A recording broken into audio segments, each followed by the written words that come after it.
Kidlat News Updates. Sa ating mga balita, senior citizen na NPA patay sa engkwentro sa Negros Occidental.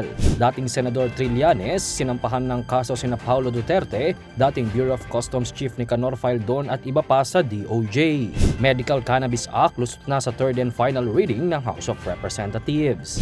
45 pesos per kilo ng Rice for All program ilulunsad ng Department of Agriculture sa Agosto. Ako po si Cesar Soriano, kasama ang buong puwersa ng Kidlat News Channel para ihatid ang nangungunang mga balita sa buong kapuluan ngayon.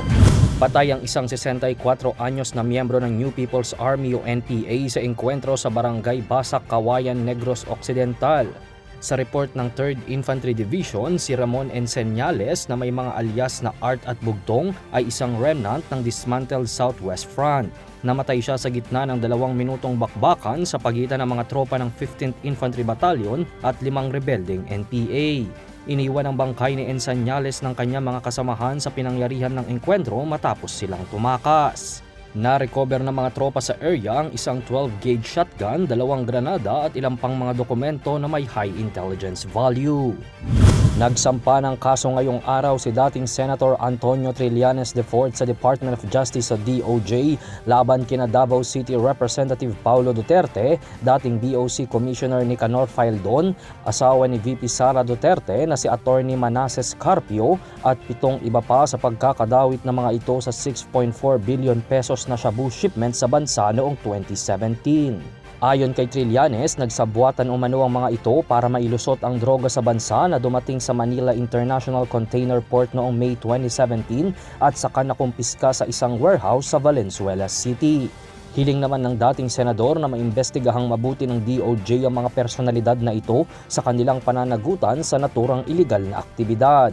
Kabilang din sa mga kinasuhan ng isang konsehal sa Davao City at ilang customs officials. Lusot na sa ikatlo at huling pagbasa sa Kamara ang bill na nagpapahintulot sa qualified patients na gumamit ng medical marijuana bilang lunas o gamot sa kanilang mga sakit. Sa 19th Congress 3rd Regular Session No. 2 nitong Martes, inaprubahan ng 177 na mambabatas ang House Bill No. 10439 o ang Access to Medical Cannabis Act.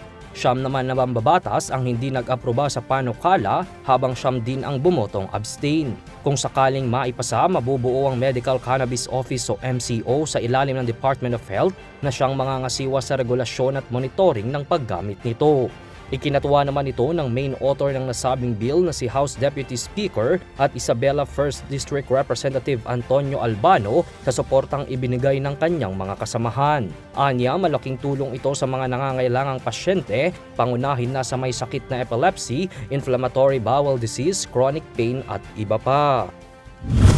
Inanunsyo ng Department of Agriculture o DA ang Rice for All program na nakatakdang magsimula bukas August 1 bilang bagong inisyatibo ng ahensya na makapag-alok ng mas murang bigas sa publiko. Ito ang follow-up sa kanilang 29 pesos rice program kung saan binibenta ang bigas sa 29 pesos per kilo sa vulnerable sectors. Saad ni Agriculture Secretary Francisco Chu Laurel Jr., inisyal na papalo sa 45 pesos kada kilo ang presyo ng bigas sa ilalim ng Rice for All program. Maaari naman itong magkaroon ng adjustment depende sa galaw ng presyo ng bigas sa merkado. Tiniyak naman ng kalihim na laging mas mababa ang presyo nito sa retail price. Ayon sa DA, limitado lang sa 25 kilos ang pwedeng bilhin ng isang customer kada araw sa ilalim ng Rice for All program. Inisyal na ilulunsad ang Rice for All program sa 4 na kadiwa outlets sa FTI sa Taguig City, sa Bureau of Plant Industry sa Manila, Potreros sa Malabon at sa Caloocan. Para sa Kidlat News Updates, ito si Jai Reyes, nag-uulat. At inyo pong natunghayan ang mga headlines sa nakalipas na oras. Manatiling nakatutok para sa mga susunod na updates at breaking news. Ako po si Cesar Soriano, kasama nyo sa bawat pagputok ng balita.